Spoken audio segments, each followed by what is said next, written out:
because I'm constantly like thinking about ways to like kill myself, I don't see my future because I don't have like a set future in my mind that I know I want to do, which makes it hard to like really motivate myself to do anything.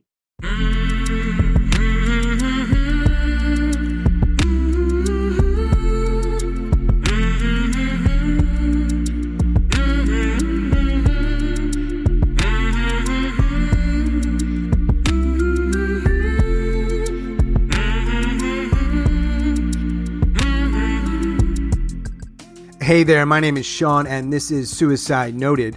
On this podcast, I talk with suicide attempt survivors so that we can hear their stories. Every year around the world, millions of people try to take their own lives, and we almost never talk about it. We certainly don't talk about it enough. And when we do talk about it, many of us, including me, we're not very good at it. So, one of my goals with this podcast is to have more conversations and hopefully better conversations with attempt survivors.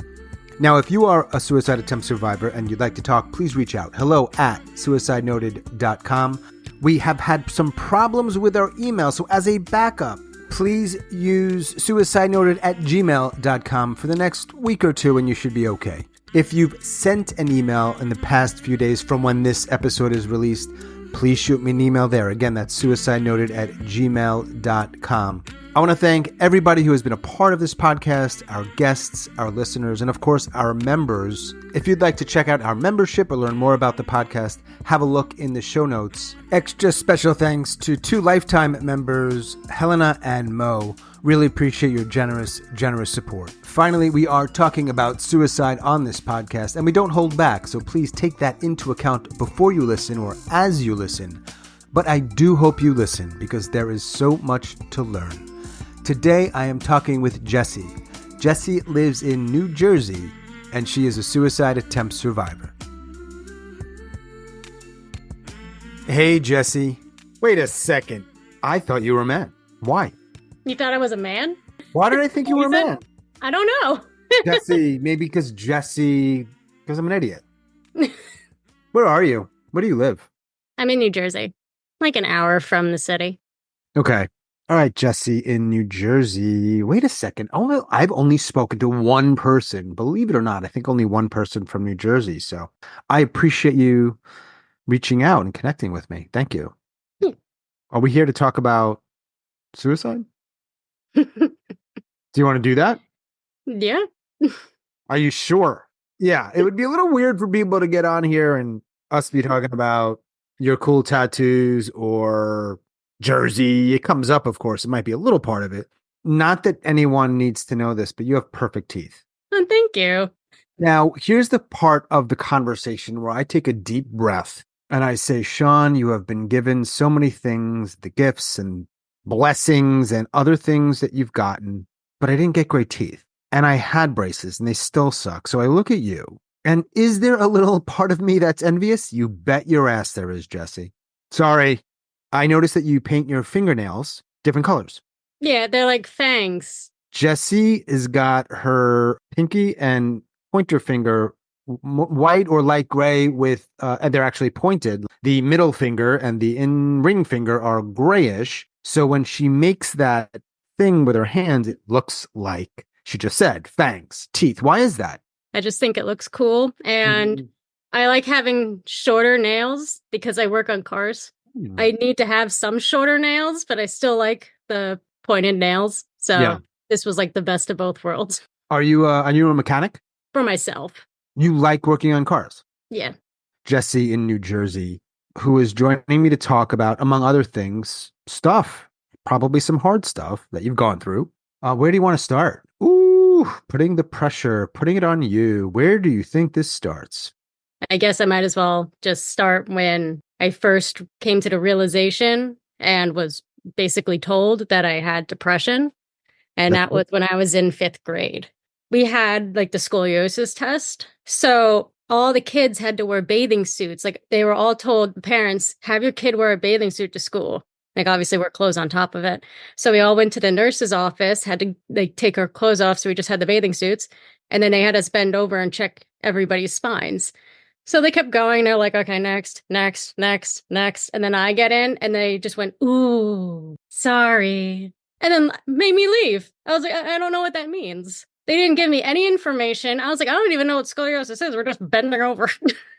After that, like they ended up calling my parents and telling them, and they took me to this hospital in Pennsylvania where they did a cast on me. In order to do this cast, they had to hang me from my wrists and my ankles. I'm just hanging in midair. Then there's two guys, one on each side of me, with like a roll of like the cast stuff, just throwing it back and forth to each other. So it's going around me. Hang on. So this sounds medieval. I'm sorry. This sounds medieval. So It felt medieval. I know about scoliosis. I think most people have a little bit of it if I understand how that works. But I don't understand how you had it and then they didn't tell you, but now you're in a medieval dungeon. Yeah, so the nurse at school didn't tell me anything. They called my parents and told them, and my parents didn't even really know fully what it was, although my mom does have it, but way less than I do. My mom's mother had it, so it seems to be going through the women in our family. Mine was dramatically worse. My spine Okay. is shaped like an S.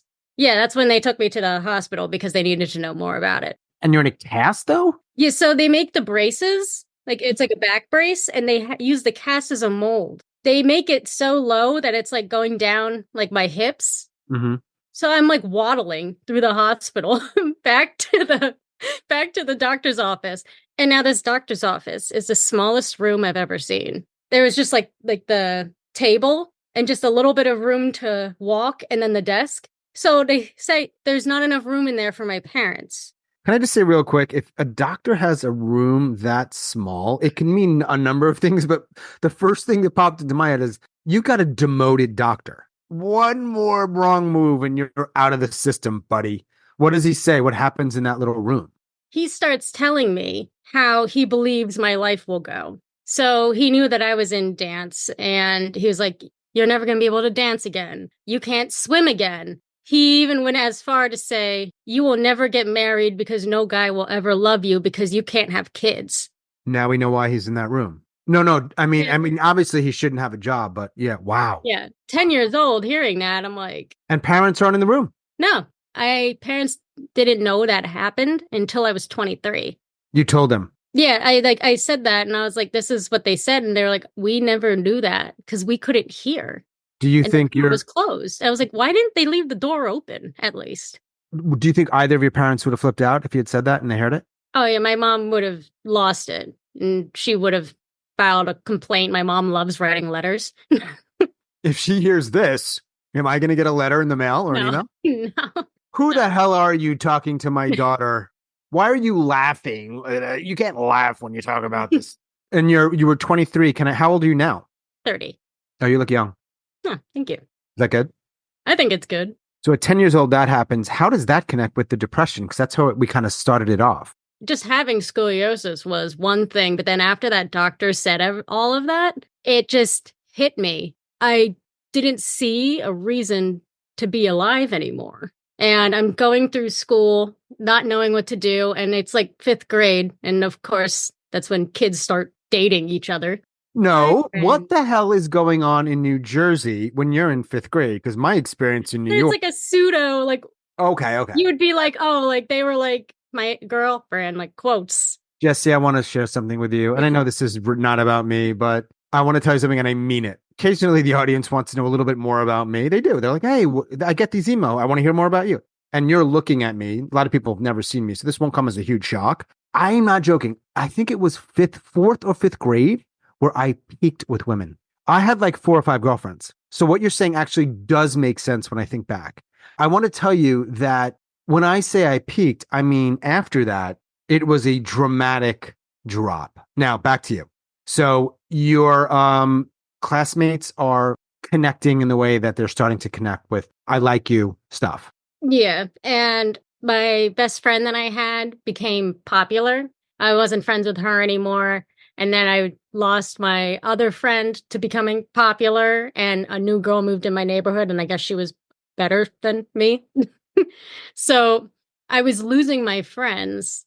Mm-hmm. And then I did end up making a couple new ones, but it took a bit. It was like until 6th grade So at the end of fifth grade, you know how they do like superlatives in like your high school Sure. year? Yeah, they did like superlatives. The end of fifth and sixth grade, they made like a PowerPoint. They showed the whole school. So the PowerPoint was like an accumulation of the year. So like any sports things were in it, the dances were in it, all of that.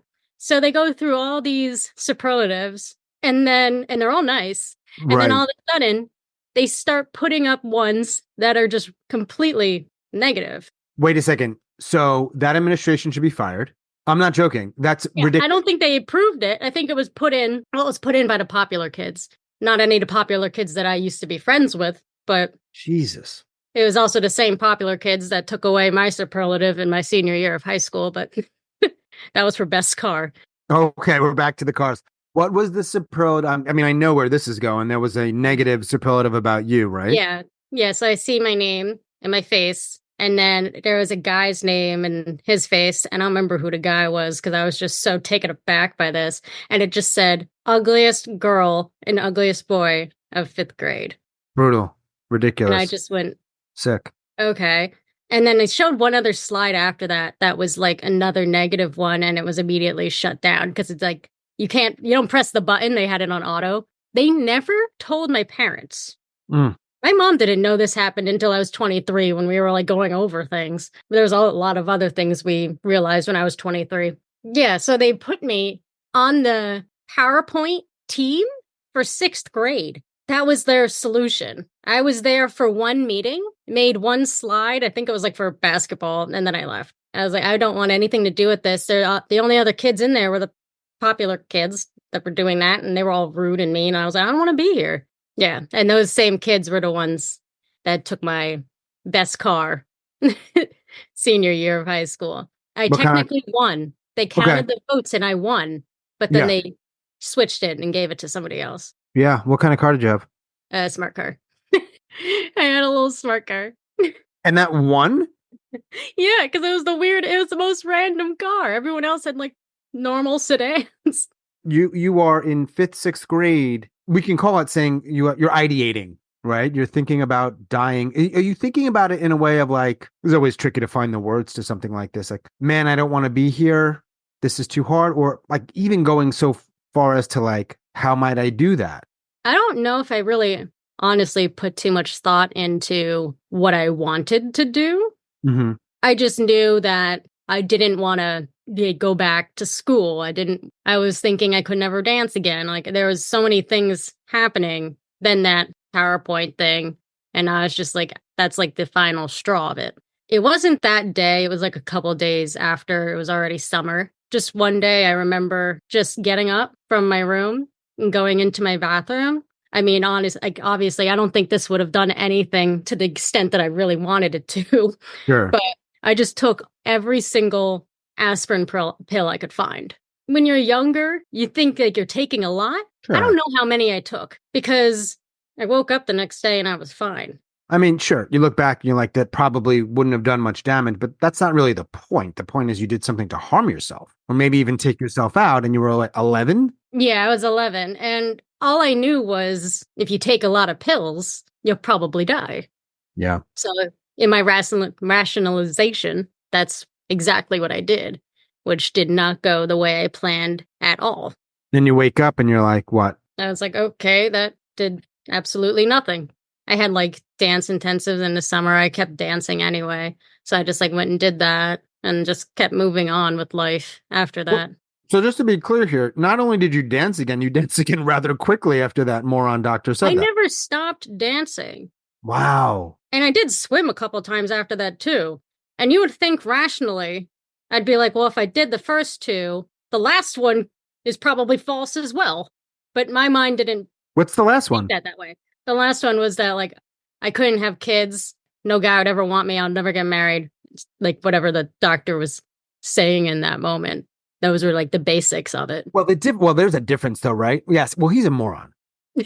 Yeah. I mean, he should be fired. I hope he's not working anymore. He should probably be in jail. I have no problem saying that. But dancing and swimming, you could just go do, right? But the third thing, that kind of requires somebody else. So that's a little bit kind of different.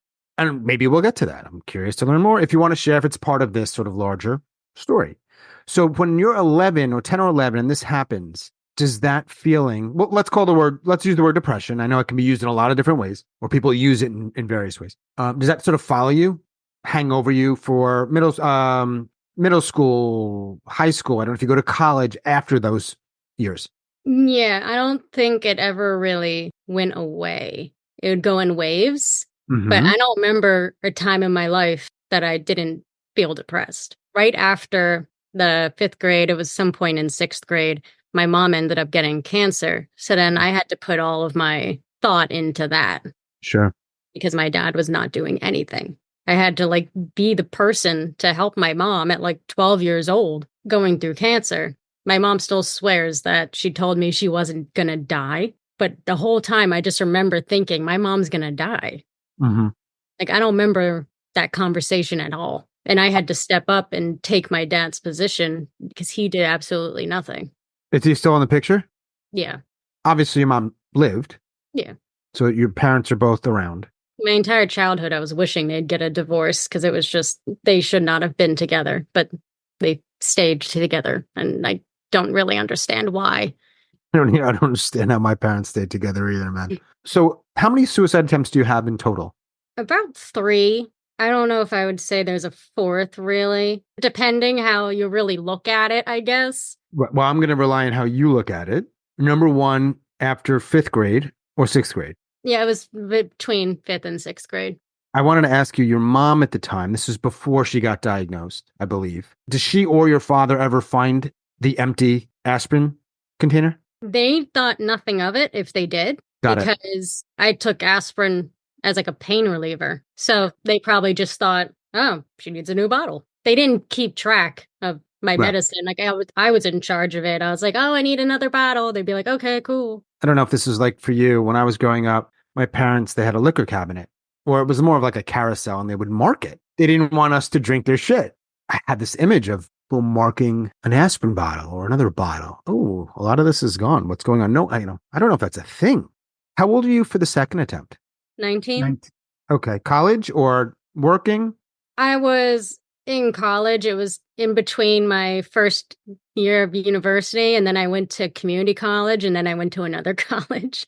It was in between the university and community college. What was happening with that attempt? I actually ended up dating this guy for like 3 months, and everything was going great. There was nothing wrong. And then we met up at a restaurant. We're talking, and he just looks like somebody gave him the worst news of his life. Mm-hmm. Like, what's wrong? And he's like, we have to break up. And I'm like, what are you talking about? And basically, his therapist told him that we had to break up. The therapist said, what are the major things that are happening in your life? He said, school, work, and my girlfriend. And she said, okay, which one's disposable? Oof. And she used those words, which really just, that destroyed me at the time. I was like, wow, I'm just disposable. And then the fact that he like verified that, like, because he went through and did it. And we met up right after the therapy session too. So it was like immediate. He put like, I don't know how much thought he did between the therapy session and when we met up. I went home and I was just like completely distraught. And then he went home and didn't leave his room for 2 weeks. I kind of had a feeling that he had like some type of mental something happening when we were together. But after the 2 weeks and his mom sent him to the hospital, he was diagnosed as bipolar. Mm. And I could totally see that looking back because he was up and down, up and down, up and down mood wise. Mm-hmm. So that made complete sense to me. But he was stuck in his bed for 2 weeks because what the therapist didn't I don't know if they understand, but didn't go through with him was he hated school and hated work. And I was the only thing that was making him happy. Wow. And then he dropped me and now it destroyed him completely. I didn't know how to take that. I was like, I don't know where to go with this. And then for 3 months, I was just in a deep depression. So it was literally the 3 months like between university and community college, like the summer break. I could not eat or drink anything except for the only things that my body would keep down because I would involuntarily just keep throwing everything up The only things my body would keep down are apples Hmm. and the Arizona Arnold Palmer drink. Right. That you remember specifically, even the brand name. Wow. Yeah, like it's still to this day, I'll drink like Arnold Palmer's all the time because it makes me feel better. Right, I right, just have right. like a stack of cans of like You have one Arnold right in Palmer. front of, can you pull one up right now? Do you have one like near you? She's got one. I have the You ain't strawberry lying. one right now. Arnold Palmer strawberry. Yeah. This is a giant can. Oh yeah, yeah. This is twice the size of your head. And like you have an average size head, I'd say. It's Yeah. larger than your head. So what happens there? So what leads you from what you're going through there to actually attempting? I wouldn't say that there's a one moment Hmm. attempt. I would say it was a 3 month long attempt. 3 months of not eating, beating myself down to the point that like I was passing out on the stairs because like there was no nutrition left. I Right. stopped taking like any of the vitamins or the pills that I had. I was just literally my whole being was living off of Arnold Palmer and apples. And I didn't eat the like apples a lot. Like I'd maybe eat like once every 2 days or something, and I'd just be living off Arnold Palmer. I was involuntarily throwing everything up, but I think consciously I was trying to make it so I would eventually die. Like What would you call the cause of death there, should you had died, if you had died? probably some type of malnutrition. It's interesting. I went through a little period in my life where I had a really hard time eating, which I later figured out was like mostly just sort of massive anxiety. I know that because once I started taking, what is it, benzos or whatever that family of drug is, I was able to eat. But it took a while to figure that out. And I remember I was eating so little. I would only drink the shakes. But I remember my brain really being affected at some point by just not eating enough. Yeah. Like I couldn't think. And so I imagine for you it was like that, but multiplied. Yeah. I did almost nothing like Yeah. for 3 months. The only things I would do is I'd like get up and I'd go for a walk just to get out of the house. But that was the opposite of what I should have been doing because now I'm exercising. Right. Yeah, but I could see why you'd want to get out of the house and take a little walk. Yeah. Sure. Yeah. And I How do you think consciously I was like, if I walk, then it's like now I'm doing more exercise and then it's going to be even worse going on. I don't know if I ever stopped and thought to myself, I hope that at the end of this process, it leads to me dying. Yeah. But I was pushing myself there. I don't know if it was a complete conscious thought. Yeah, looking back on it, I was 100% pushing myself in that direction and just hoping that it would work it itself out. Parents, whomever else is in your life. This isn't at all like pointing fingers. I'm just curious. Like, does anybody say, Jessie, you're not doing okay. Let's go to here. Let's do this. Let's try this. I mean, my dad doesn't pay attention. Right. My mom noticed a bit, but she would just get me things to eat and I would eat them. Like I'd be like craving something, eat it, and then end up throwing it up anyway. And she would get me food, she'd get me like drinks, and I wasn't not eating it. I don't know if she knew I kept throwing it up. The only time I ate something that wasn't Arnold Palmer or apples was Mhm. when she was like giving it to me. So how do you get out of it? So when I started community college, I joined a group on campus. It was actually the first time it was happening. I was on the board of it. It was for depression and suicide. Really? I don't know if I should say the name of the company, but I mean, they're a great company. To Write Love on Her Arms. To write love on her arms. Does this still exist? Yeah, it's like to help people with mental health, and their number one thing is like anti-suicide to help people with that.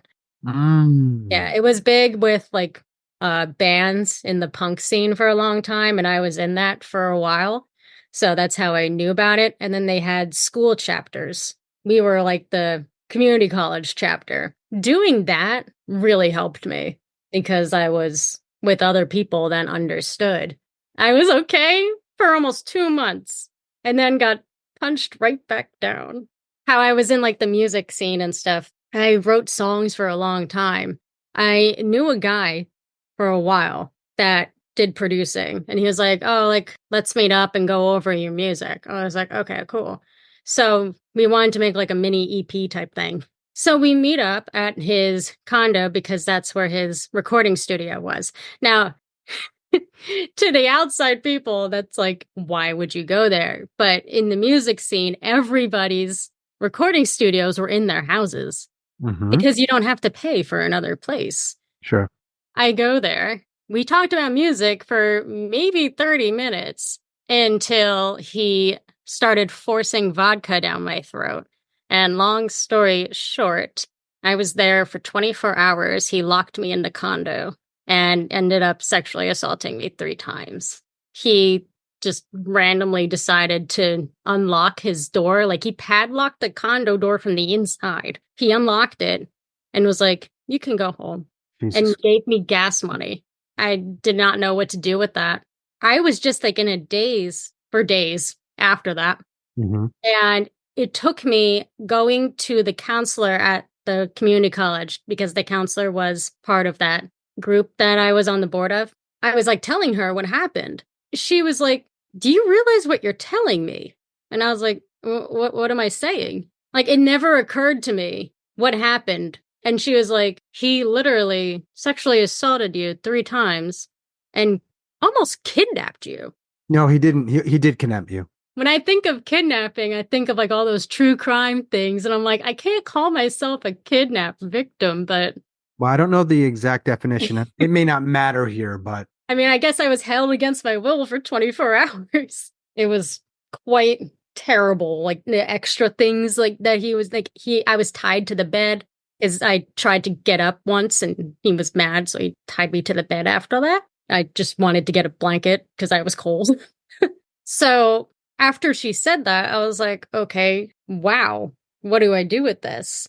I was talking to a guy that worked at the community college and he was friends with the counselor. We were talking about it and he was mad at me because I didn't go to the police. And I was like, I don't think I want to because I've heard all of the horror stories that nothing good comes out of it.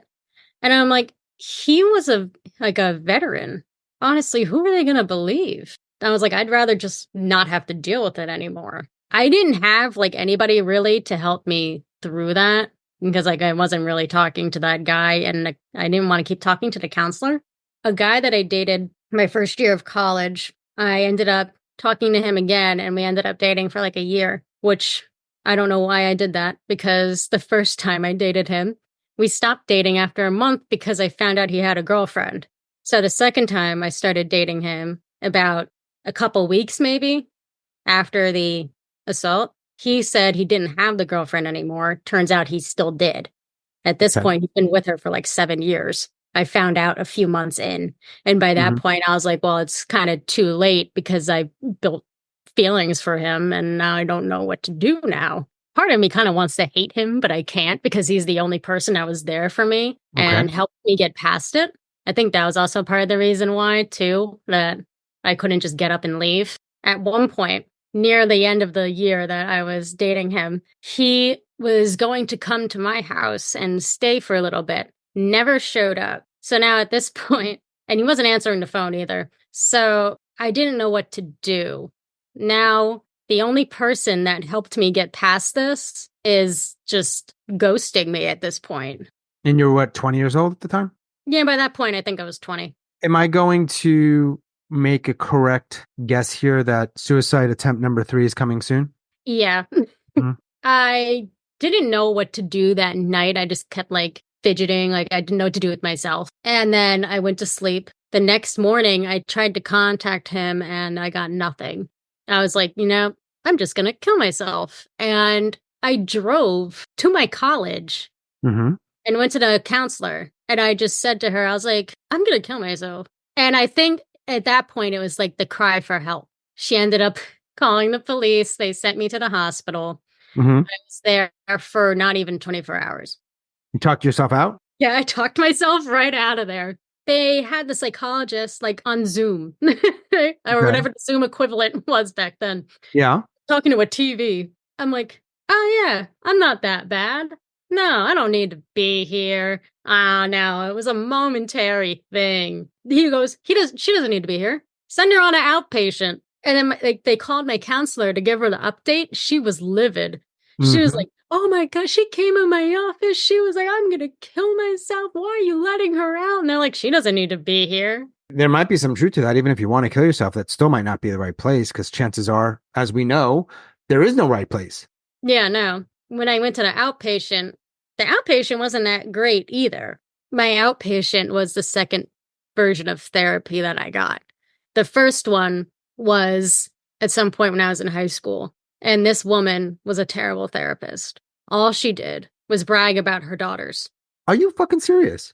Yeah, every time I went in, she had no notes. I knew more about her daughters than she knew about me. And I went to her for a while, and eventually I just said to my mom, I was like, why am I doing this? All she does is talk about her daughters. She's like, why didn't you tell me? She went to the desk and told them. They went and looked in her files, and they found nothing on me. And same with some other patients. They ended up getting rid of her. And they asked if I wanted to go to another therapist, and I was like, I just don't even want to bother now. Same what happens with hospitals often, right? You go in, it sucks. Why would I go back? Yeah. So this is the second version of therapy you're getting. Yeah, and this woman was the most judgmental woman I've ever met. She was worse than the first one. Is that possible? Well, she just judged everybody. She made the most, like, rude remarks, everything somebody would say, like, they're pouring their heart out, and she's like, well, why would you do that? I would never do that. Don't you know you're not supposed to do that? Like, oh my God, you went with them there on the first date? Like, I ended up finishing the program, and I just left. Right after that, I ended up in a physically and emotionally abusive relationship. This guy, like, one time he punched me in the face, like threw me against like a brick wall, said horrifying things to me. He would never let me explain why I didn't like doing certain things sexually by my assault. He would never let me explain it. But then he would still be mad if I didn't want to do something. I finally was just like, I don't want to do it because of and I told him the whole story. And he was like, oh, you just ruined my sex life. And he'd be mad that I wasn't wearing certain things. And it just kept going on and on. I was with him for like 2 years or something until I finally was just done. So it sounds like you've had a challenging dating life. Just going by what I'm hearing here. My third therapist was during my abusive relationship. Mm-hmm. And she was telling me to stay and that everything that was happening was my fault. Oh, you have really had some shitty luck with therapists, Jessie. Yeah, I don't really want to try another one, but everyone keeps telling me you should. And even my fourth one was terrible. So you're in your 20s. I know you're 30 now. So that third near attempt was like early 20s. I know you said depression has stayed with you your whole life. So I know in your 20s, you're still dealing with that. I know that you've had really shitty luck with therapists. And can I say men too? Yeah. Okay. What's the fourth one that's a half attempt, or I don't know your exact words that you used to describe it? It was almost like the same thing as the third one. Okay. It was in 21, so it was like 3 years ago. COVID happened. One day, like everything kind of just hit again. Drove myself to a mall that's like 30 minutes from me. Mm-hmm. And I just sat there and I was like trying to figure out a way to just kill myself. I need to figure out something that I can do right now. I remember hearing on one of the other episodes, I don't remember what her name was, but she said everything she looks at, she thinks of how I can kill myself with that. I have like the same thoughts, but not to her extent. Like they're not constant, but at least like 3 times a day, I'm like, I could kill myself with that. And it's like a mental note. Like, okay, I could use that for later. One of the things that does always, and it's so sad, one thing that stops me a lot from killing myself is my cars, because I don't want to hurt my car. I know that sounds so weird. Like, I love my cars more than I care about myself. Usually I hear dogs and cats, but you have cars. Great. One of my thoughts was, I've always come back to like, oh, I can just turn the car on in the garage and eventually die.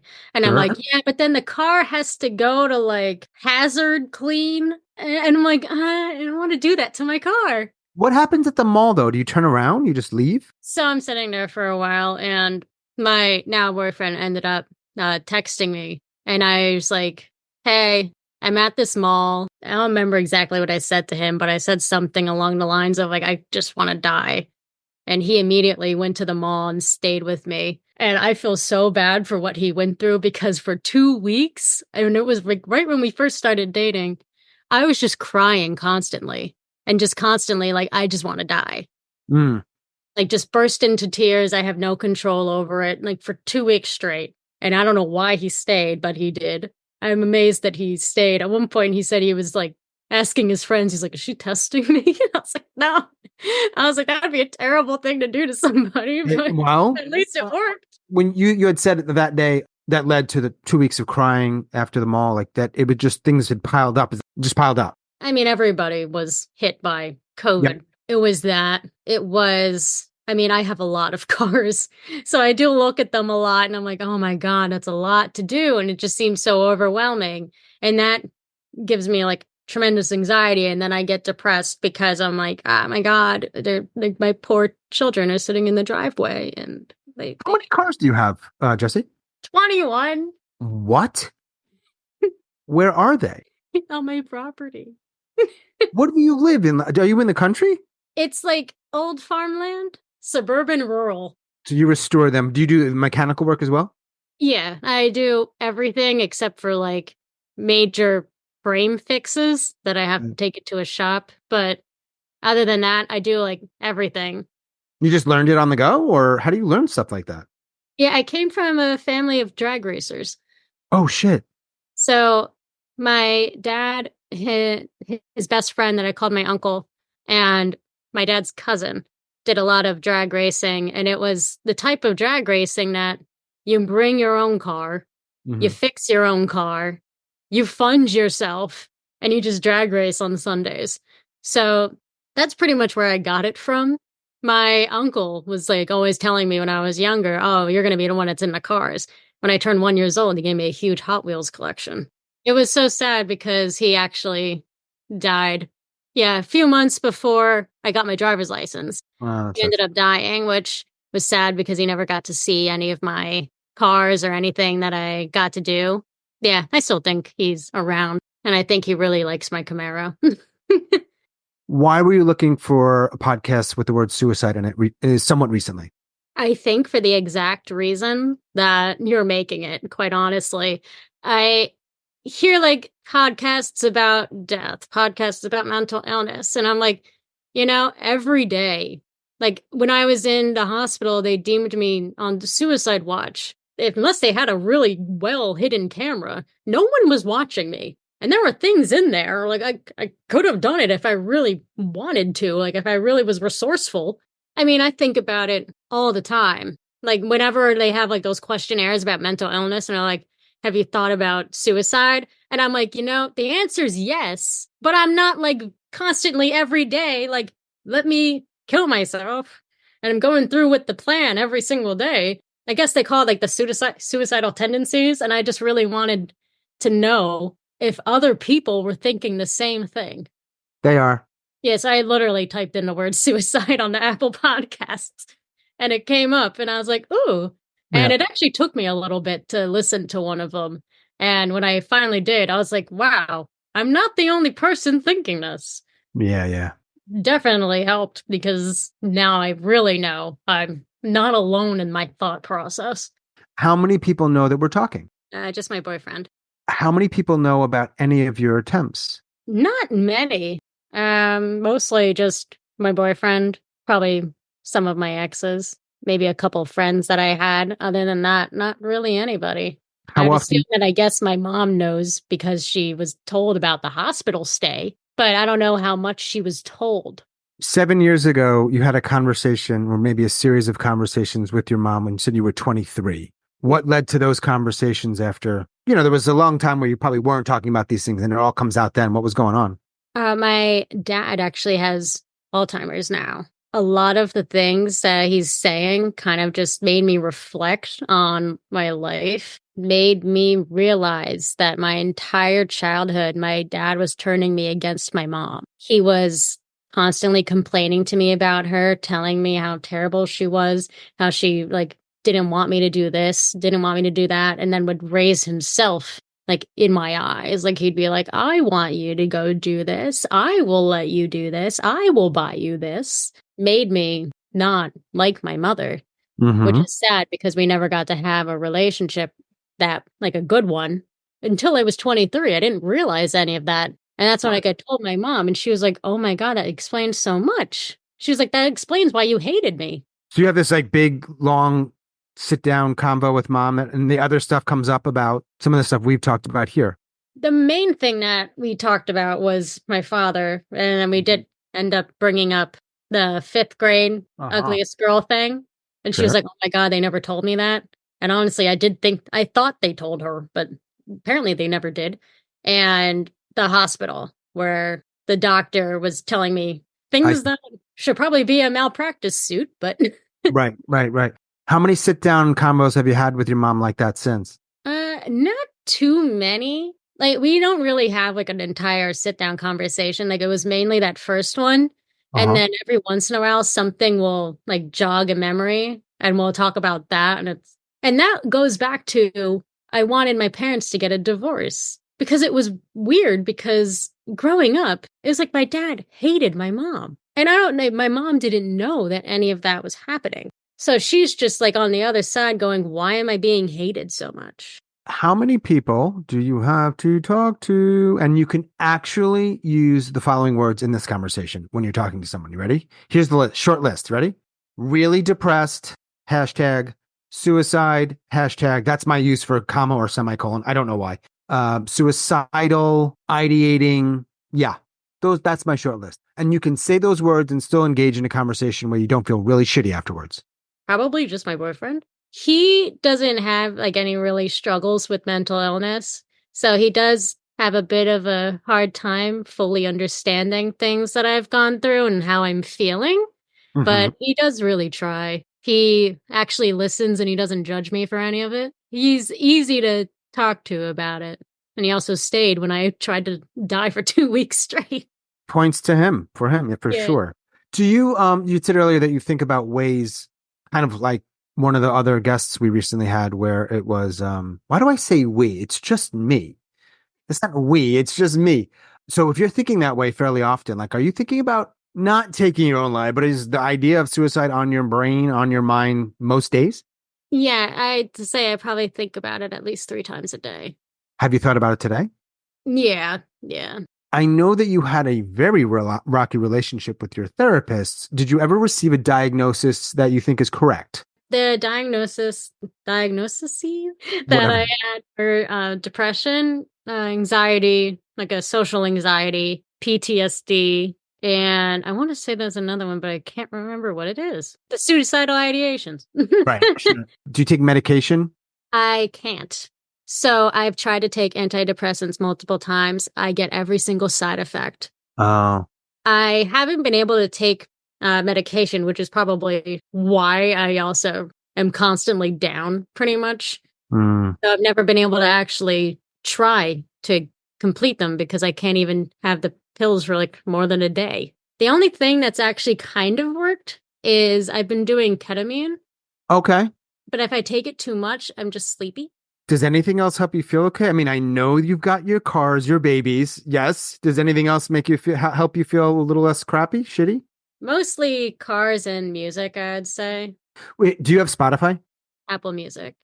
If I were to see your playlist there, what genre would come up most? Different variations of punk. Okay, you It'd be punk. like all pop punk. Did you or do you ever wish any of those attempts had worked? Oh, that's hard to say. Looking back on everything, I mean, I'm not mad that I've gotten to this point. I don't think I would have been that mad. Not that you can be mad if you're already. To me, the only thing I've accomplished in my life is like a whole lot of cars. I mean, to me, that's the only thing that I've done. And part of me is kind of like, well, that's the only thing I'm gonna do. Like the flip side of that is because I'm constantly like thinking about ways to like kill myself, I don't see my future. That's such like a weird thing to think about because I don't have like a set future in my mind that I know I want to do, which makes it hard to like really motivate myself to do anything because the only thing I see that I'm doing in my life is my cars. Makes sense why you put a lot of attention to your cars. Yeah, yeah. Like I have like a list right next to me of everything that needs to be done. I'm slowly like crossing it out. Like, The list isn't going to get any shorter. We both no, know. it's never gonna get It's shorter. only going to get. You got 21 fucking cars, Jesse. Yeah. Jeez. And by the time this comes out in a couple months, you'll probably have 40 fucking cars. No, no, I'm actually shrinking the collection by a little Okay. bit Well, because the goal was to have one of every model, and I have a couple extras that I don't want or need. So it's gonna be down to 16 in total. I'll believe you. I'll believe that when I hear about it. Yeah, yeah. Now, slightly sensitive question here, maybe. I'm thinking back to that.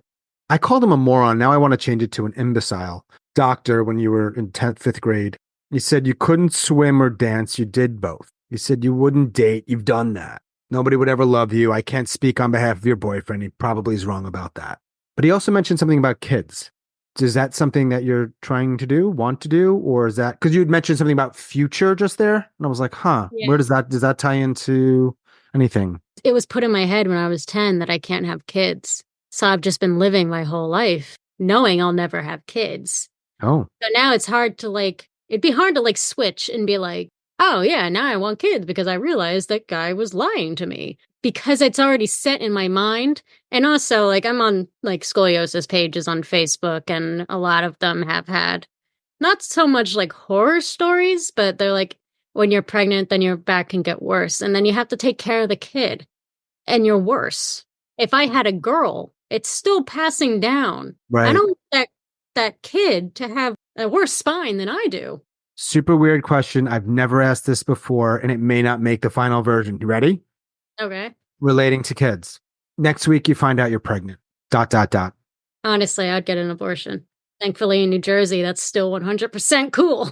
I'd say it would be really hard in order for Mm. that to happen. I mean, I've never been told I could technically have kids, Okay. but I also have PCOS. That's the polycystic ovarian syndrome, which really messes with like the hormones and makes it very difficult to get pregnant.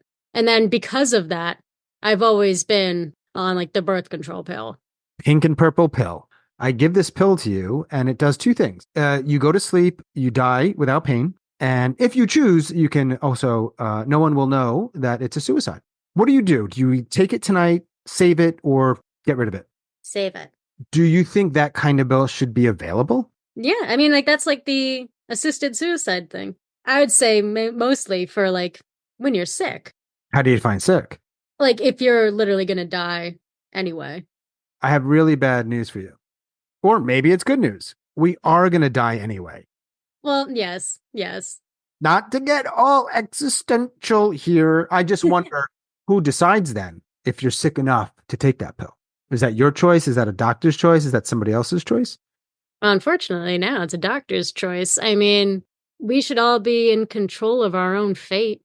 I mean, one of the things that I've said a lot in my life, because I did a lot of studying on suicide when I was in community college too, was everyone says suicide is selfish. Here we go. Oh, you just did my last question. Uh, So now let's segue to myths. Go on. I'm sorry to cut you off. yeah. Selfish. So, like, everyone says suicide's selfish. But if you've attempted suicide multiple times, you really don't want to be here and, like, you really just want to die. When is it selfish for them to want to keep you here? Mm. When does the table turn? It's not right for you to keep guilting them. Like when you attempt, if you're in the hospital after you attempted, and the person that's next to your bedside going, "How could you do this to me? Right. Right. We Right. need you here. When are you selfish for wanting me to stay? Because now you're guilting me into staying, and I'm miserable every day, and I still want to die." And they're probably nowhere around. Exactly. Any other myths or misconceptions other than the selfish, which is a pretty common one? I don't know. I think that's pretty much like the main one I've only ever really thought of. Yeah. Like I've heard other people say like, oh, it's not always you want to die. Like sometimes it's just like you want out of the situation. It's a cry for help, things like that. Mm-hmm. Yeah, I guess it just really depends on the situation and what's driven them to that point and how many times can you get there. Yeah. You're 30. When's your birthday? It's in February. Are you going to make it to 31? I would say like from where I am now, I don't see why not. What are you going to do? What's the rest of your day like? It's 2:35 East Coast time. It's like cold. Yeah, I've just been mostly working on my property and working on my cars. That's pretty much what I've just been doing all day, playing with my dog. Wait, what kind of dog do you have? I have a pug. Oh, cute. Very cute. Dogs and cars, and you're waiting for spring, warmer weather. All right, let's go back to our super duper exciting lives. Well, thank you again for speaking with me. Do you think you'll listen to the podcast when it comes out? I don't know. I'm like worried about my own voice. My boyfriend will probably end up listening to it. Well, either way, there will be people that hear it, so thank you. Thanks. Bye, Jessie. Bye. Take care. You too.